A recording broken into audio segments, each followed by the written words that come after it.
मित्रांनो, शासनाने जी-आर प्रसिद्ध करून 15,631 जागा भरण्यात येणार असल्याचे सांगितलेले आहे. हे आपणास माहिती आहेच. परंतु एवढ्या जागा असल्याने व ही भरती प्रक्रिया लवकरात लवकर होत असल्याने विद्यार्थ्यांमध्ये अतिशय मोठ्या प्रमाणामध्ये गोंधळ उडालेला आहे आणि मनामध्ये खूप सारे प्रश्न निर्माण झाले. त्यामधले आपण 4 महत्त्वाचे प्रश्न बघणार आहोत आणि त्यावरती काय उपाय आहे हे सुद्धा बघणार आहोत. तर चॅनलवर नवीन असाल तर चॅनलला सबस्क्राईब करा आणि बेल आयकॉन सुद्धा प्रेस करायला विसरू नका, जेणेकरून असे नवीन व्हिडिओ आपल्याला या चॅनलवर पाहायला मिळतील. तर चला मित्रांनो, सुरू करूया. तर मित्रांनो, यामध्ये सर्वात महत्त्वाचा जो प्रश्न आहे तो म्हणजे की सुरुवात कुठून करू. तर बऱ्याच जणांना नवे विद्यार्थी म्हणा किंवा जुने विद्यार्थी म्हणा यांना संभ्रम निर्माण झालेला आहे की आता भरती तर लवकर आलेली आहे, भरती प्रक्रिया लवकरात लवकर होणार आहे, तर मी सुरुवात कुठून करू. हा प्रश्न बऱ्याच जणांच्या मनामध्ये घर करून बसलेला आहे. परंतु आपण जर फक्त विचार करत बसलात तर आपण यशस्वी होणार नाही. त्यासाठी आपल्याला ॲक्शन घ्यावी लागणार आहे.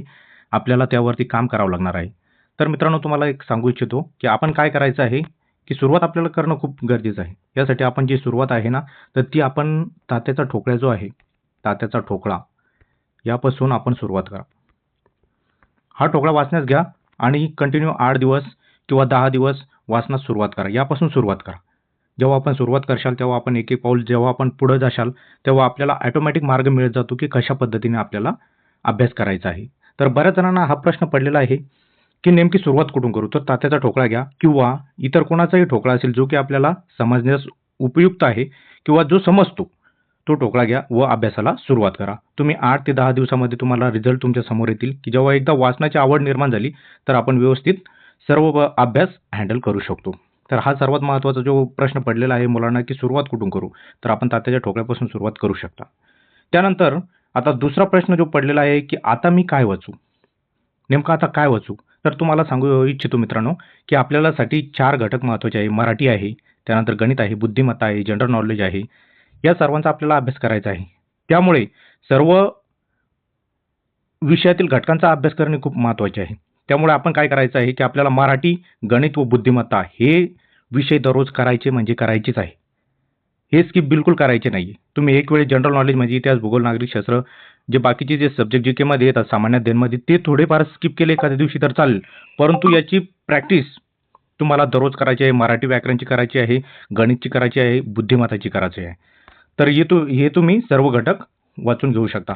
आणि राहिला विषय चालू घडामोडीचा. तर चालू घडामोडीसाठी आपण काय करू शकता की दररोज दैनिक जे न्यूजपेपर आहे, कोणतंही घ्या तुम्ही, लोकमत घ्या, लोकसत्ता घ्या, जे दैनिक न्यूजपेपर येतो ते तुम्ही अभ्यासू शकता किंवा मंथली मासिक येतात, ते मासिक तुम्ही घेऊ शकता व त्यातून आपण व्यवस्थितरित्या अभ्यास करू शकता. तर हा प्रश्न मी काय वाचू, तर आपल्याला सर्व तयारी व्यवस्थितपणे करायची, त्यामुळे कोणताही विषय स्किप करायचा नाही आहे. परंतु मी सांगितलेल्याप्रमाणे या विषयावरती जास्त भर द्यायचा आहे. कारण की या मराठी झालं, गणित, बुद्धिमत्ता यांना प्रॅक्टिसची खूप आवश्यकता आहे. त्यामुळं आणि त्यानंतर थोडं-थोडं आपल्याला हे पण वाचत राहायचं आहे की इतिहास, भूगोल, नागरिकशास्त्र वगैरे आणि ठळक मुद्दे कोणकोणते आहेत, त्या विषयातील उपघटक कोणकोणते आहेत यावरती फोकस करून व्यवस्थित अभ्यास करायचा आहे. तसेच मागील प्रश्नपत्रिकेचा व्यवस्थित विश्लेषण करून त्यामध्ये मागील प्रश्नपत्रिकेमध्ये कोणत्या विषयावरती आणि कोणत्या घटकावरती विशेष भर देण्यात आलेला आहे हे आपण बघणे खूप गरजेचं आहे. जेणेकरून आपण जी पोलीस भरती आहे 2025ची आणि ज्या जागा आहेत 15,631 त्यामध्ये आपली एक जागा फिक्स करू शकू. आपल्याला व्यवस्थित स्मार्टली स्टडी करायचं आहे. फक्त हार्ड वर्क करून जमणार नाही. तर त्यामुळं मागच्या प्रश्नपत्रिकेचे विश्लेषण करून तुम्ही व्यवस्थित बघा की कोणत्या घटकावरती प्रश्न विचारण्यात आले ते एकदम पक्के करून घ्या. जेणेकरून आपल्याला अंदाज येईल की आपल्याला कोणती मागणी करत आहे प्रश्नपत्रिकेमधून. हे झाले 2 प्रश्न. त्यानंतरचा प्रश्न आहे बऱ्याच जणांच्या मनामध्ये निर्माण झालेला असतो आणि न्यूनगंड असतो की माझ्याकडून शक्य होईल का?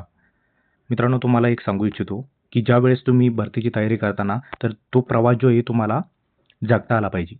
तुम्ही जेवता, बसता, उठता, खाता-पिता तेव्हा तुमच्या डोक्यामध्ये एकच ध्यास असला पाहिजे की आपल्याला वर्दी मिळवायचीच आहे आणि हे मी शक्य करून दाखवणार म्हणजे दाखवणार. यासाठी आपल्याला सगळ्यात महत्त्वाची गोष्ट आहे न्यूनगंड सोडून आपण पॉझिटिव्ह राहून सातत्य आपल्या अभ्यासामध्ये असणं खूप गरजेचं आहे. तेव्हाच आपण हे करू शकता. कारण की म्हणतात ना की तूच आहेस तुझ्या जीवनाचा शिल्पकार. तुला काय बनायचं आहे हे सर्वस्वी तुझ्यावरच डिपेंड आहे. कोणी काहीही म्हणो. ठीक आहे, आता बऱ्याच जणांच्या मनामध्ये प्रश्न निर्माण होतो की सर माझा अभ्यास झालेला नाही वगैरे. तो काहीही विचार करायचा नाहीये. निगेटिव्ह विचार करायचा नाही, न्यूनगंड बाळगायचा नाहीये आणि अभ्यासाला सुरुवात करायची आहे. तुम्ही 8 ते 10 दिवस अभ्यास करा. ऑटोमॅटिक तुमच्या मनाला समाधान वाटेल की माझी काहीतरी प्रगती होते आणि या गोष्टीचं तुम्हाला नक्कीच समाधान होईल. की मी सुरुवात केली त्याचा मला खरंच फायदा झाला. त्यामुळे आज आणि आत्ताच तुम्ही सुरुवात करणे खूप महत्त्वाचे आहे आणि सगळ्यात महत्त्वाचं जर यशस्वी होण्यासाठी तुम्हाला सगळ्यात मोलाचा जर मंत्र असेल तर तो आहे सातत्य. तुमचा एक दिवस सुद्धा स्किप व्हायला नको. तुमच्या वागण्यामध्ये तुमच्या जो पण काही तुम्ही अभ्यास करताय, ग्राउंड करताय त्यामध्ये सातत्य ठेवणे हे खूप महत्त्वाचे आहे. सातत्याने चांगल्या-चांगल्या गोष्टी शक्य होतात. आता एक उदाहरण घ्या तुम्ही एका दगडावरती थेंबा-थेंबाने जर त्या दगडाला पूर्ण तो झिजू शकतो पाणी थेंबा-थेंबाने, तर आपण व्यक्ती आहोत. आपण काहीही करू शकतो. आपल्याकडे विचार करण्याची क्षमता आपल्यामध्ये आहे. त्यामुळे सातत्य हे नेहमी ध्यानात ठेवायचं आहे. कारण की हा यशस्वी होण्याचा मूलमंत्र आहे, हे आपण लक्षात ठेवा. आणि माझ्याकडून होईलच आणि मी ते करून दाखवीलच. हे जे प्रॉमिस आहे, हे प्रॉमिस आपण स्वतःशी करायचं आहे. मी ह्या वर्षी पोलीस होणारच. ह्या भरती माझ्यासाठी शेवटची भरती असणार आहे. या जोमाने जीव तोडून अभ्यास करायचा आहे, जीव तोडून ग्राउंड करायचं आहे आणि पोलीस होण्याचं स्वप्न साकारायचं आहे मित्रांनो. तर त्यामुळे माझ्याकडून शक्य होईल का? या प्रश्नाचं उत्तर आहे होय. शक्य होईल आणि मी ते करून दाखवीलच. त्यानंतर चौथा आणि महत्त्वाचा प्रश्न आहे, की सर मी किती तास अभ्यास करू व ग्राउंड कसं करू? मित्रांनो हे बघा, आपल्याकडे घडीवर किंवा तासावर अभ्यास करण्यासाठी एवढा वेळ नाही आहे. जेव्हा तुम्हाला वाटेल मनापासून अभ्यास करायचा आहे, जेव्हा जाग येईल तेव्हा अभ्यास करायचा आहे. हां, तुम्ही अभ्यास करताना चांगला अभ्यास कसा होईल याकडे लक्ष द्यायचं आहे, ना की किती किती वेळ आपण अभ्यास केला याकडे लक्ष द्यायचं नाही आहे. आता पुढील काही महिन्यामध्ये आपली भरती प्रक्रिया लवकरच होणार आहे. तर यामध्ये आपण पूर्ण आपल्याला जीव तोडून झोकून द्यायचं आहे. त्यानंतर राहिला विषय ग्राउंडचा, तर ग्राउंड तुम्हाला सकाळ किंवा संध्याकाळ किंवा नाही सकाळ आणि संध्याकाळ दोन्ही टाईम करणे गरजेचे आहे. ते पण टाईम लावून आणि आपल्या टाईम लावायचं का म्हणतो मी, कारण की ग्राउंड हा पूर्ण तुम्ही इव्हेंट करायचा आहे. आपल्याला कुठे आपण कमी पडतोय, कुठे आपल्याला प्रगती करायची आहे, हे आपल्या लक्षात येऊन जातं. त्यामुळे हे ध्यानात ठेवायचं आहे, की किती तास अभ्यास करण्यापेक्षा आपण कशा पद्धतीने चांगल्या रीतीने मन लावून अभ्यास करू शकतो यावर फोकस करायचा आहे. तसेच ग्राउंडमध्ये पण पैकीच्या पैकी कसे मार्क्स घेऊ, हे सुद्धा आपण लक्षात ठेवून तशा पद्धतीने आपल्याला ग्राउंड पण करायचं आहे आणि अभ्यास पण करायचा आहे. हे लक्षात असू द्या. तर मित्रांनो अशा पद्धतीने आपल्यासमोर जे 4 महत्त्वाचे प्रश्न उपस्थित झालेले होते, त्याचा आपण अभ्यास केलेला आहे. आपण बघू शकता 4 प्रश्न कोणकोणते होते. यामध्ये सर्वात पहिला प्रश्न होता, की सुरुवात कुठून करू? तर सुरुवात आपण तात्याच्या ठोकळ्या किंवा इतर मार्गदर्शक जे ठोकळे आहेत त्याचा करू शकता, जो आपल्याला योग्य वाटेल तो. त्यानंतर आहे मी आता काय वाचू? तर आपल्याला वाचन तर सर्व गोष्टीचे करायचे आहे. जेवढे घटक दिलेले आहेत, जेवढे विषय दिलेले आहेत, ते सर्व आपल्याला वाचायचे आहे. परंतु सुरुवात आज आणि आता झाली पाहिजे. तेव्हा आपण हे सर्व शक्य करू शकतो. त्यानंतर तिसरं बघितलं आपण, की माझ्याकडून होईल का?